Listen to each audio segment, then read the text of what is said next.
안녕하세요. 네, 책을 통해 성장하는 작가 우희경입니다. 날씨가 많이 춥죠. 날씨도 추운데 게다가 경기까지 많이 안 좋아서 많이 위축되는 상황이 지금 되고 있죠.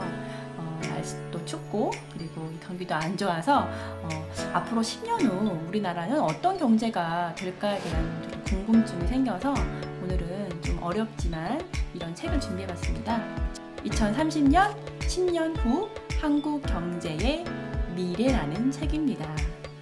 내용이 굉장히 방대해요. 이 책은 뭐 한 분야의 경제를 다룬 책은 아니고요. 각각의 산업 분야에 따라서 현재 상황을 말해주고 그리고 앞으로 10년 후 우리가 어떠한 경제 상황에 처하게 되는지에 대해서 알려주는 책입니다. 10년 후 미래가 뭐 예를 들어 뭐 시나리오를 짜는 거예요. 월스트, 뭐 아주 안 좋은 상황의 시나리오, 미들 시나리오, 뭐 중간 정도의 시나리오, 아니면 베스트 시나리오를 짜서 각각의 상황에 맞춰서 우리가 어떻게 앞으로 대비를 해야 될 것인가에 대해서 알려주는 책입니다. 조금 어려운 부분도 있었고, 그리고 좀 보면서 내가 이제 앞으로 어떻게 이 불경기에 어떠한 투자 전략을 짜야 될까에 대한 많은 인사이트를 주었던 책입니다. 내용이 너무 많지만 제가 볼 때 조금 중요하게 봤던 부분만 좀 나눠볼까 해요. 이 책에서 봤을 때 가장 기억에 남는 게 아마 요즘 많이 이슈되고 있는 미중 무역 협정인 것 같아요. 네. 트럼프가 대통령으로 취임한 다음에 미국은 미국 우선주의 정책을 쓰고 있는데요.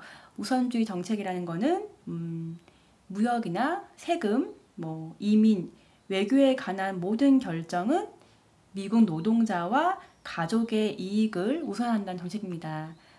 그래서 미국이 지금 미국의 가장 큰 수입국인 중국에게 많은 물품의 관세를 세게 매김으로써 지금 자국 우선주의 정책을 펼치고 있습니다.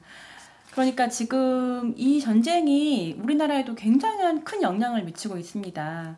뭐 투자 세력이 이제 일단 불안하기 때문에 투자가 위축되면은 뭐 한국 증시도 되게 불안해지는 거고, 그리고 이제 그러면 금융까지 이제 불안해지는 거죠.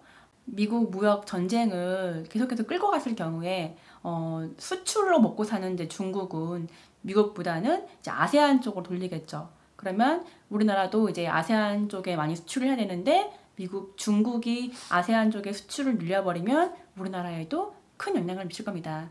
네. 그래서 미국과 중국의 싸움이지만 알고 보면 우리나라에도 엄청난 경제에 큰 타격을 주고 있고, 그리고 더 나아가서 뭐 유럽이나 뭐 세계 경제에 계속 영향을 미치고 있는 게 바로 미중 무역 전쟁이라고 할 수 있습니다. 그래서 지금 사실은 이제 지난번에 뉴스에 보니까 다행히도 계속 트럼프가 협상을 안 해야 할 것 같은 자세를 취하다가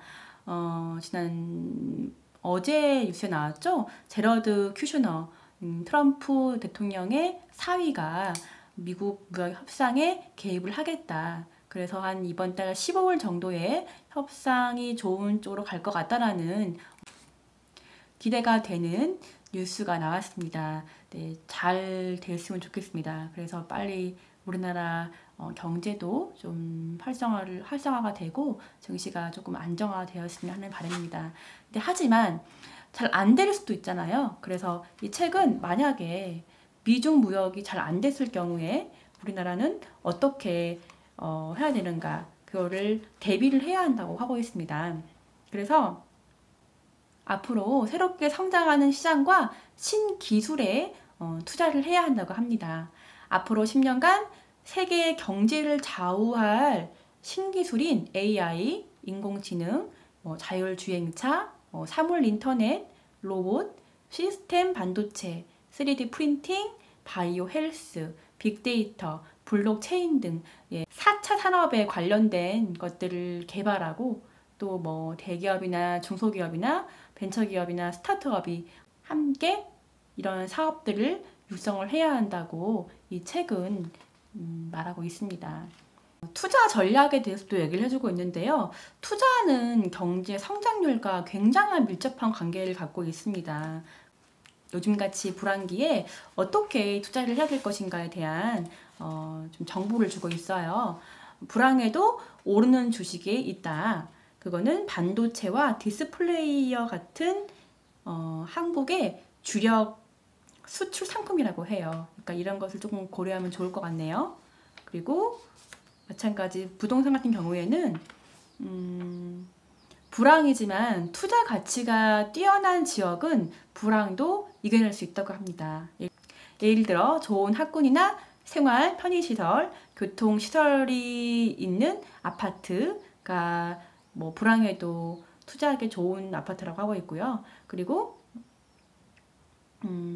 불황일수록 부자들은 강남 아파트를 선호한다고 합니다. 요즘에 또 AI, 인공지능 때문에 미래의 일자리에 대해서 굉장히 관심이 많습니다.